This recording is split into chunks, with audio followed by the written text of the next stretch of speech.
Premier League team of the season. Goalkeeper starting first. So, Con, who have you got in goal? I've got David Raya in goal, which I think will come as no shock to anybody, really. Yeah, I'm in agreement. And David Raya is the best goalkeeper in the league. Has been all year. 18 clean sheets, I think, that he's I think got. it's If I 19 remember in the end, rightly. wasn't it? Was it 19 in the end? I think he got 19, yeah. Yeah, same as me. I got David Raya. I can't. There's not an argument for anyone else, I don't think. Are you saying about his 19 clean sheets? I'm pretty certain he's got back-to-back Golden Gloves now as well, hasn't he, in the league? Back to back, yeah, back to back. Which just shows that I was going to speak about it on a later pod about Arsenal, but like the development of the back line, we used to be so bad at centre half. We've covered a lot of them on this podcast about how bad we used to be. Centre halves, fullbacks. Now the whole team, the way they collectively defend. That it's not. Do you think the Golden Glove for clean sheets should just go to the goalkeeper? I think there's I an can see the argument to go to argument as both, to isn't why it? not. Yeah, I think it should be more of a collective back four sort of award. However, like the problem with centre halves and fullbacks, and then you've got goalkeepers as well. Like David Raya's played pretty much every minute, if I'm not mistaken, in the Premier League. Whereas obviously there's been chops and changes, hasn't there, in the league in the back four for Arsenal.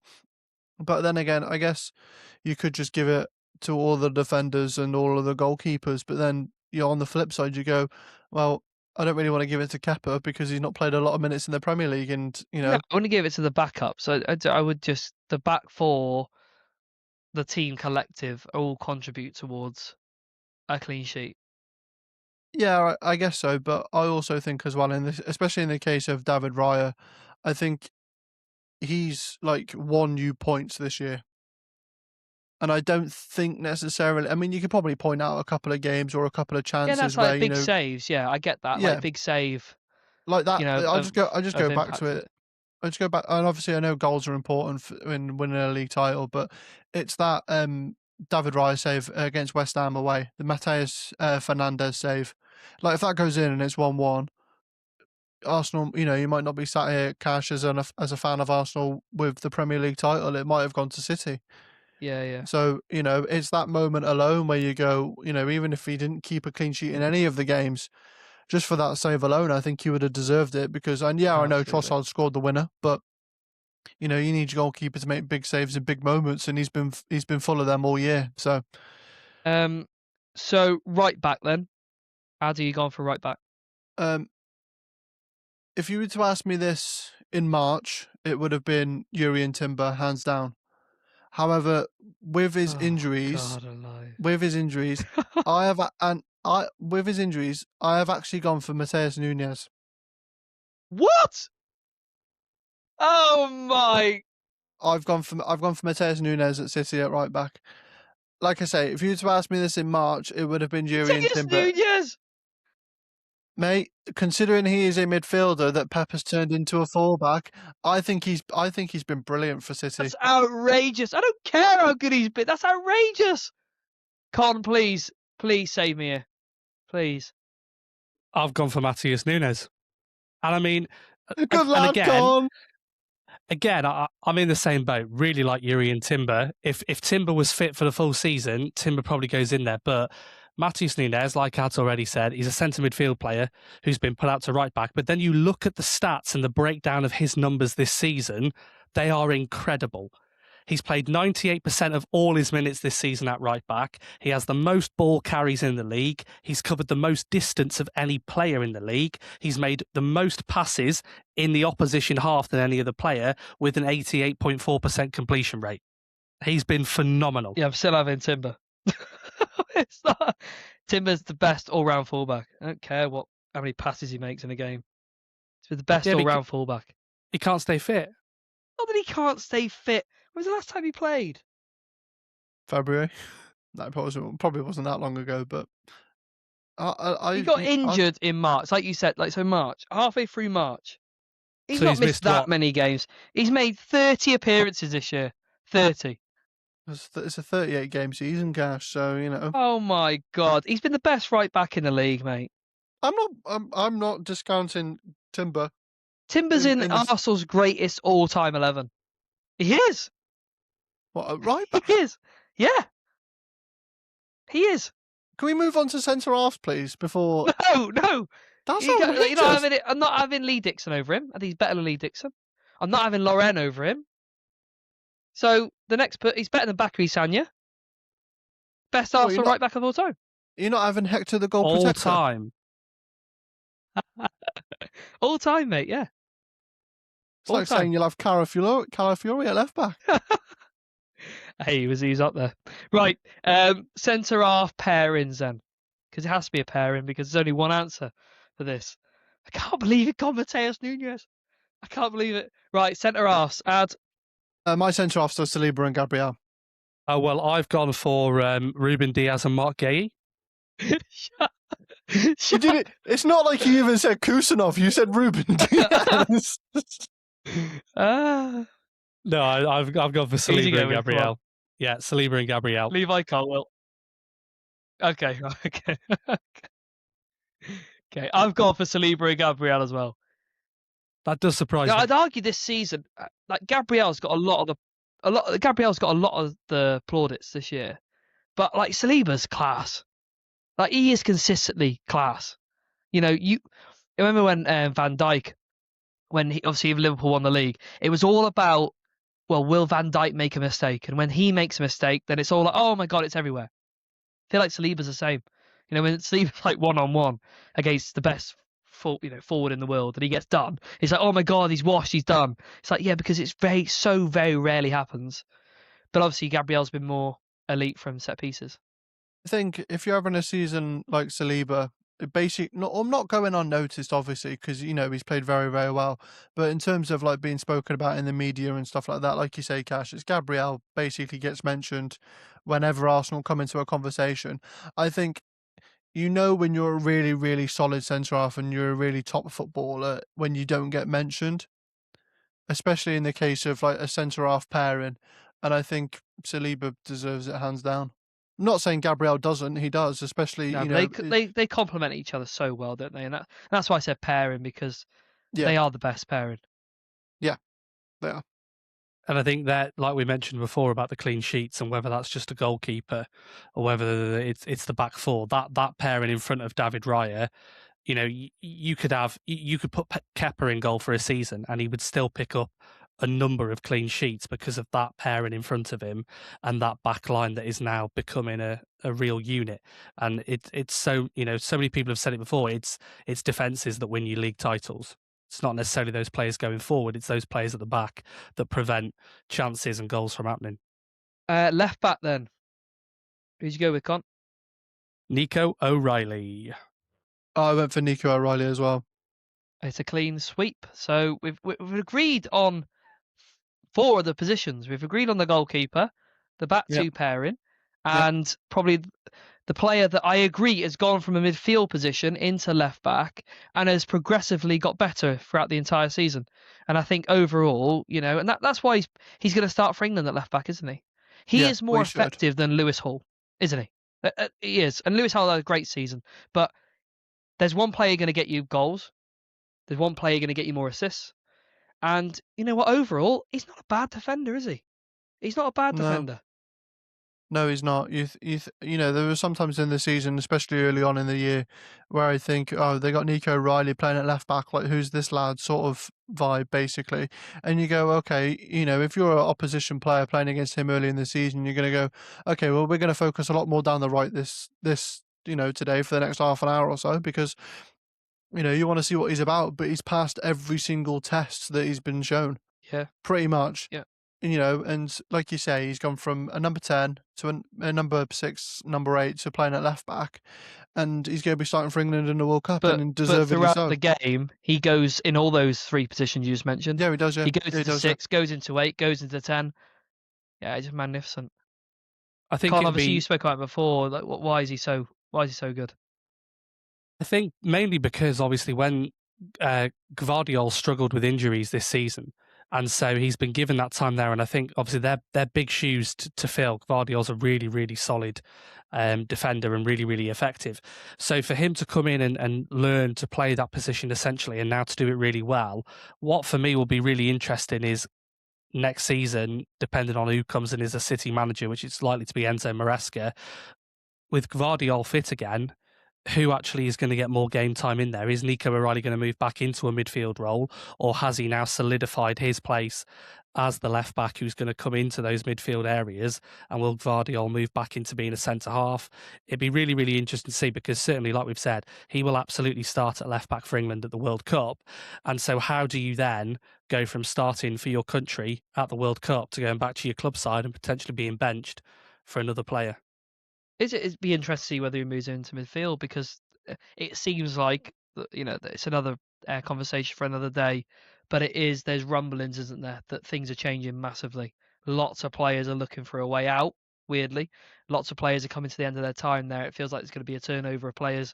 Does Nico O'Reilly become a midfielder rather than a left back? And maybe that's where you go with that one. Right, so my formation for my team of the season is a diamond 4-4-2, because I couldn't fit the play. I wanted these players in. I think they're in some way. I was just telling Ad before that the Flash Scores did a team of the season, and they had a back three with 5 midfielders, with Cherky at left wing back and Saka at right wing back, just because of ratings wise. And then a top two, Bruno was in the top two. So I've gone for a diamond, just to shoehorn everyone in that I think has been amazing this year. So, Connor, what formation have you gone with? I know that Ad's I, gone with the diamond. I've gone with a 4-2-3-1. 4-2-3-1. So who's your holding midfielder then, Con? So my holding midfielder, I mean, essentially, I've got 2 of them in there in that midfield role. So I've gone for Declan Rice and I've gone for Elliot Anderson. Oh, okay. Con? Ad, sorry. Like you say, Cash, I've gone for a diamond. So at the base of my midfield is Declan Rice. Yeah, I've gone Declan Rice, base midfield. I haven't got Anderson in there. Why have you included Anderson in your team of season? I just think he is an unbelievable midfield player. I think the work rate that he puts in matches and the ability that he's showing consistently in what has been a fairly in and outside this season. Forest have really, really struggled at times, but did manage to in the end sort of fairly comfortably move away from those relegation places. They got through to a semi-final in the Europa League as well, and again, it's his numbers which are just absolutely unbelievable for me. He has had the most touches, he's won the most duels, he's won possession the most times, and he's won the most fouls of any player in the Premier League this season. And normally, particularly for like the most fouls, you're looking at a winger that is able to buy fouls. Elliot Anderson in midfield is involved in absolutely anything. He's also completed the most passes, he made the most line-breaking passes in the season, and he ranked second for total distance covered and second for high-intensity pressures on opponents across the season. So I just think for his overall work rate and the ability that he's showing in that Forest side, Elliot Anderson, for me, along with Declan Rice, are probably 2 of, if not the 2, most hardworking midfielders in the league this season. So would you say he's worth over 100 million or 100 million? No, I don't think I would. I don't think I would say he's worth that, but I mean, if Chelsea were to go out and pay that, I wouldn't moan. Okay. Ad, do you think he's £100 million player? How much was Declan Rice signed for, Cash? You'll know. They say 105 million. They say so. No, because I don't think he's as good as Declan Rice. I'd say, I mean, would it surprise me? I know he's been heavily linked to Man City for the upcoming window and stuff like that. Would it surprise me if City spent £100 million on him? No. But if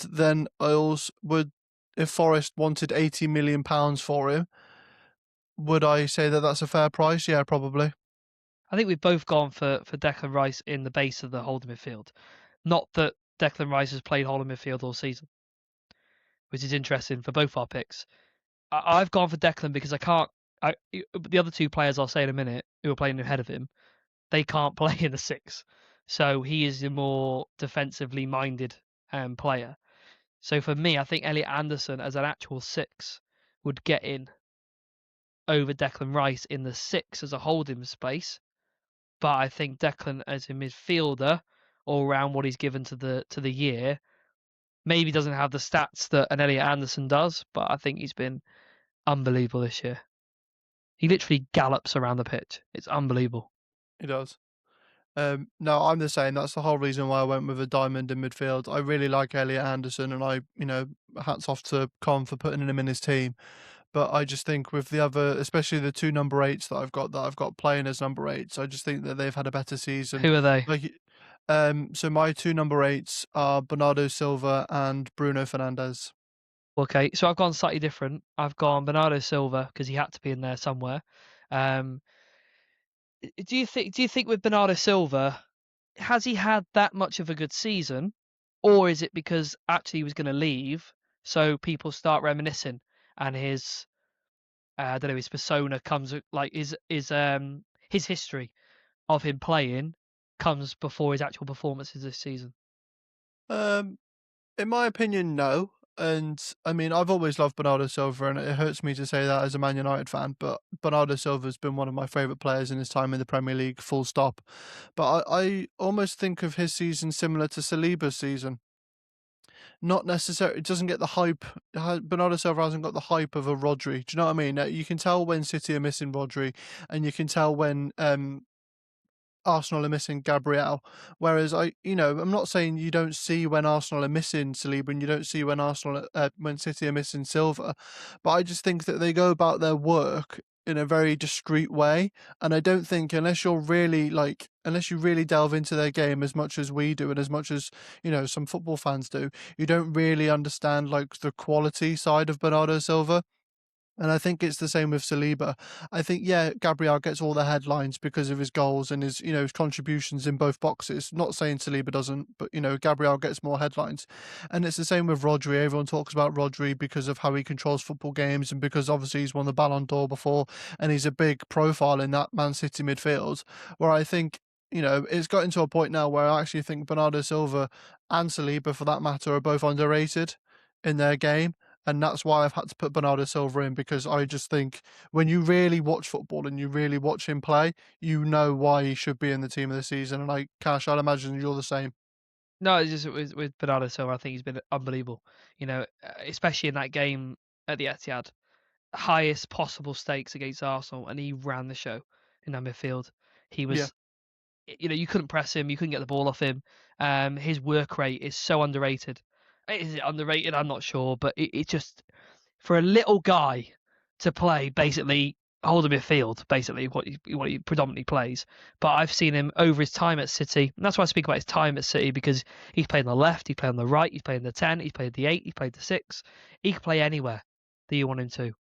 So obviously with what we just said about Bernardo Silva, Elliot Anderson, I'm not saying you picked him over him, but you've not chosen Bernardo Silva, is that right?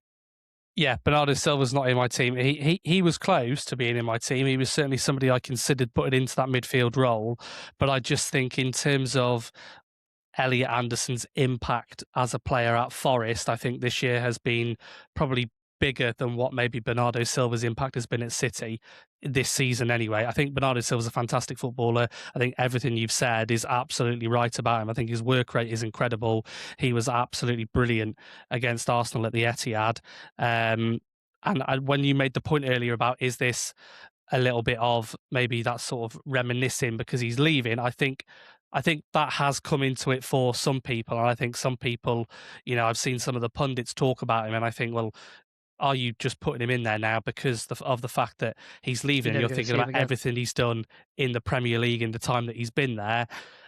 For me, just sort of purely on this season, Elliot Anderson edged it for me over him. The other player that I've got in the midfield on the left side of my diamond, I couldn't leave this player out. I think he's been incredible all year. His ability from free kicks. He's played fullback. He's played in midfield. He has been the shining light in a real dire season for Liverpool, and that's Dominic Szoboszlai.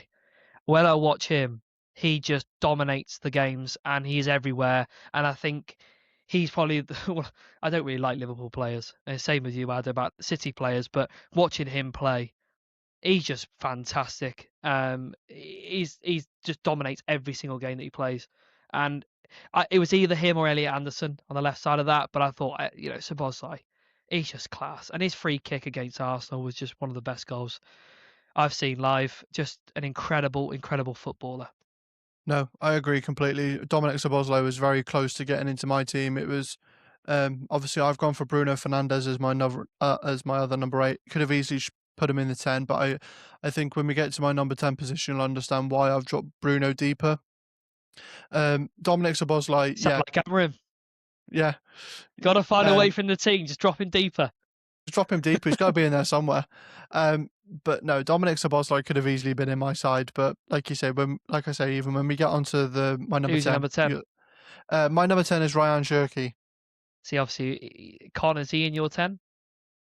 He's not in my 10. I've shoehorned him out wide. Okay, so you've got Ryan Cherky because obviously last episode you chose Ryan Cherky as your player Yeah. of the season. Is that right? Young player of the season. Young player. Yeah. Yeah. I've gone for Bruno in the 10. I think the stats don't lie. I think his ability doesn't lie either. His goal contributions are insane. And, for a player who's playing for Manchester United, without him, would they be where they are? Potentially not. I don't think they would. I think they do well, but I don't think they'd be where they are. Some other people would argue for Morgan Rogers. Now, he's not in my team. Would Morgan Rogers get into your teams, or would he not? It's difficult. Probably, I mean, obviously he hasn't got into my team, so there's obviously players that have been in similar positions that he plays, that have got in front of him.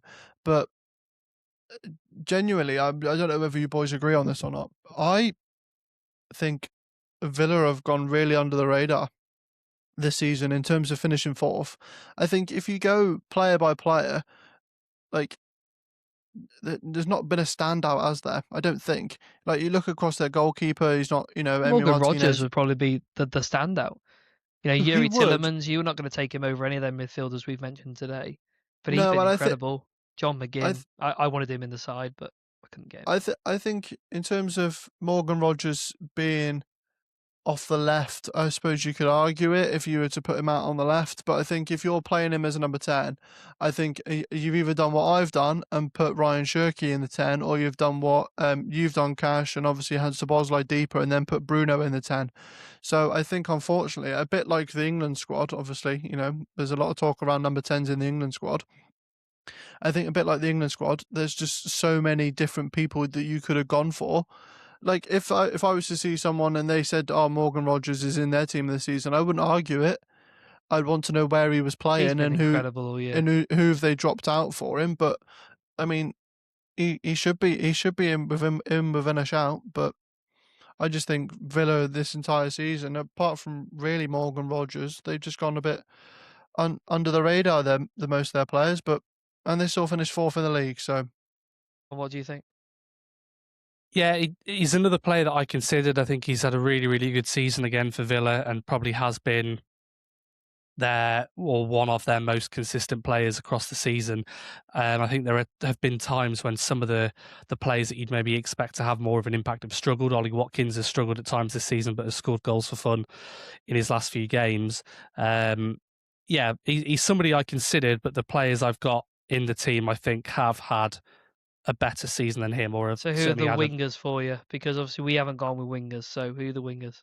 Yeah, so Ryan Cherky's on the one side and Antoine Semenyo is on the other, who I think has just had a fantastic year, starting off at Bournemouth, then going to City and continuing in that same vein of scoring goals and becoming a really, really integral part of the team. I think he's had a brilliant season. I've gone for Semenyo up front, so I've put him on the left of a front two. Is Semenyo in your team, Ad, or not? No, Semenyo's not in my team, and it's literally just down to the fact I didn't really want to shoehorn him in because I thought that my midfielders and my number 10 had a better season than him, I think, and I'd imagine that I've got forwards that I don't think either of you two will have. So, who are the forwards you got? So my front two are Erling Haaland and Igor Thiago. Con, who's your striker? My striker's Erling Haaland. I've gone for Semenyo, and I've gone Igor Thiago. Oh, nice. Yeah, I can't. You can't argue with Igor Thiago. Yes, Haaland scored the goals that he has, but Igor Thiago, mean, he was relatively, when they sold Visser, before that, when they sold Tony, you didn't see where the goals were coming from. I didn't think that Visser would get the goals he got the season before. And then for them to buy Igor Jesus, who again didn't hit the heights in the first season because he was injured, and then for him just to score goals for fun. Yeah, a lot of them have been penalties, but you've still got to go and score them. You'd look on the weekend and they go, Brentford have won 3-0. Can't believe it. Keith Andrews, a set piece coach. Can't believe it. He's won 3-0. Oh, Thiago scored a hat trick again. Oh, Yeah. Thiago scored a hat trick again. Oh, he scored a double. Oh, he's scored at least one in that game. Mental is stats con. But yeah, there's no denying. If I was to put a bench together, he'd be on my bench just behind Erling Haaland. But I think it's the goals, isn't it? The player that scored the most goals has got to be one of the best strikers in the league, and Haaland is unbelievable at doing that. I think his play away from scoring goals as well, when he's actually involved in a game of football, I think is also great. And I just think back to some of the goals that he scored this season, particularly that one against Arsenal at the Etihad, where I just think that centre forward play there to score that goal is It's fantastic. unbelievable. It's elite centre forward play that.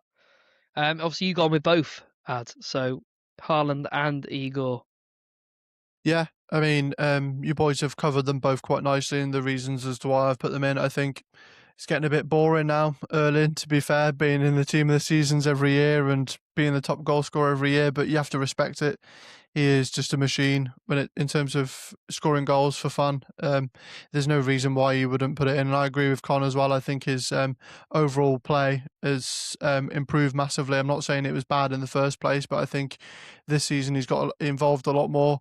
And I think it has benefited Man City to a degree. And I also agree with what you said, Cash, with Igor Thiago. You think, again, we spoke about it last time. In our predictions, we had Brentford going down. A lot of people had Brentford going down, and they were thinking, they sold Visser this summer just gone. They sold Mbeumo this summer just gone.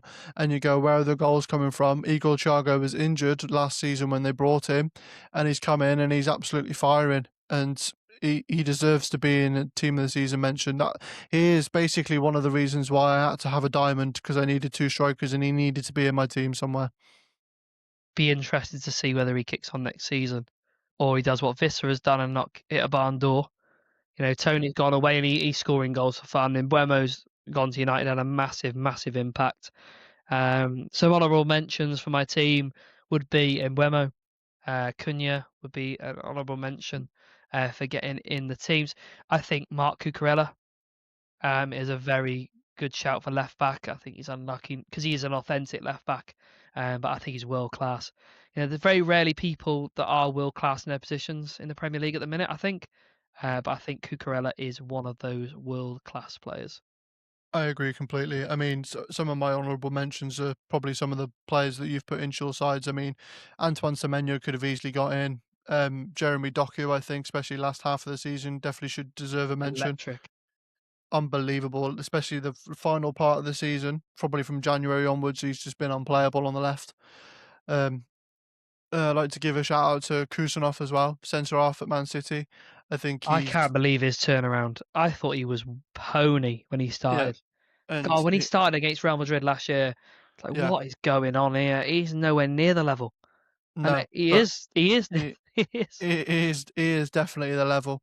Those would be the three that I'd want to give a shout out to. Your honourable mentions, Con. I think Mark Gay would be one. I think he was, obviously didn't get the move in the summer window, which was heavily rumoured, then played really consistently and really well for Palace and still led them as the skipper, and then got that move to City and has continued to play really solidly there. Kusanov would absolutely be one. Morgan Rogers that we mentioned already.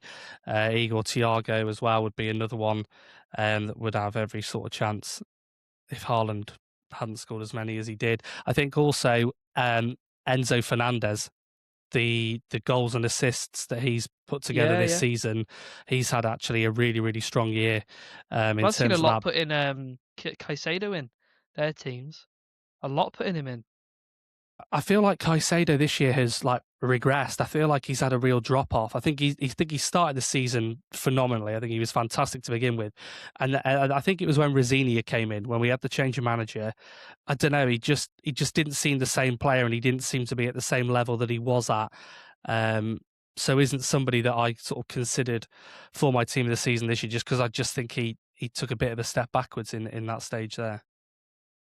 For your manager of the season, I want you to pick two. So your manager of the season, first of all, and then I want you to pick the manager that's going to get the best out of your team, which could be a little bit different to the manager of the season. So, Ad, who's your manager of the season first? My manager of the season, I said it on our previous podcast, I couldn't not give it to Miguel Arteta for winning the league.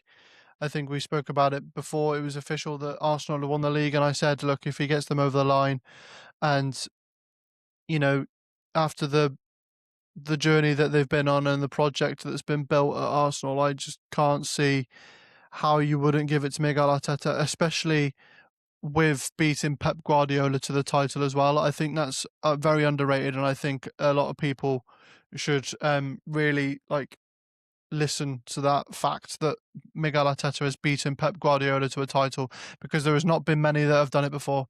If you could probably count on 3 fingers how many people have done it before, and I think Miguel Arteta deserves to be my manager of the season. Connor, who would be yours? Well, I think on the previous pod, I think I picked Keith Andrews, just because of the job he'd done at Brentford. But I think I would probably now change my mind, and I would probably go for Andoni Iraola, because I just think the job he's done at Bournemouth, the players that Bournemouth lost in the summer and in the January window, to still be as consistent as they were, to be unbeaten in their last 18 league games of the season, is a ridiculous record. To finish sixth in the league and to almost have got Champions League qualification through, depending on where then Villa finished. I think that job he's done there is absolutely remarkable. It'd be interesting to see where he goes next. My manager of the season was Daniel Farke for keeping Leeds up, and I'd stick with that, to be honest. I think a manager coming in, it could easily be Reggie Lebris, given the 7th place finish for Sunderland, but I think Daniel Farke still remains the same for me. Now, which manager is getting the best out of your team of the season? Con, I'll go to you first. I think Arteta probably does. I think with the Best players in there, and I just think the job that he's done already with an Arsenal team that was pretty poor when he took over, I think he'd get the best out of them. Ad? Yeah, Miguel Arteta would be my shout. Special mention to Iraola though. He'd be my assistant coach. Yeah, I was saying on a pod that's either gone out or coming out, the Rayo Vallecano tonight. Obviously, they play against Crystal Palace, and Inago Perez was meant to be his assistant, but he couldn't get the visa over the line. So, maybe if that never happened, I don't, what would have happened there. Not sure. Just quickly on Iraola, before we move on, I have seen over the weekend and over the week that he is linked to the AC Milan job. Yeah. So we'll see if he goes there or not. It's a big job, that is, because they are poor. It is a big job. For me, the best person to get at that team would be Pep Guardiola. I think for my team, imagine him working with that back three of a Timber, Saliba, and Gabriel, with a Nico O'Reilly doing what he does. Declan Rice holding, which he always wanted. He's basically his Rodri, Silva, and Szoboszlai, with Bruno in the 10 and Semenyo and Igor up top. The only probably one you're looking at that name, the names wise, is Igor, and you're thinking, why is he in there? If you just replace him with Haaland, then I think that team just robs the league anyway. But Igor Thiago just continues to bang him in. So that is our teams of the season. Tune in next episode where we'll look at our World 11. The World 11. See which Premier League players get into the World 11. Take care.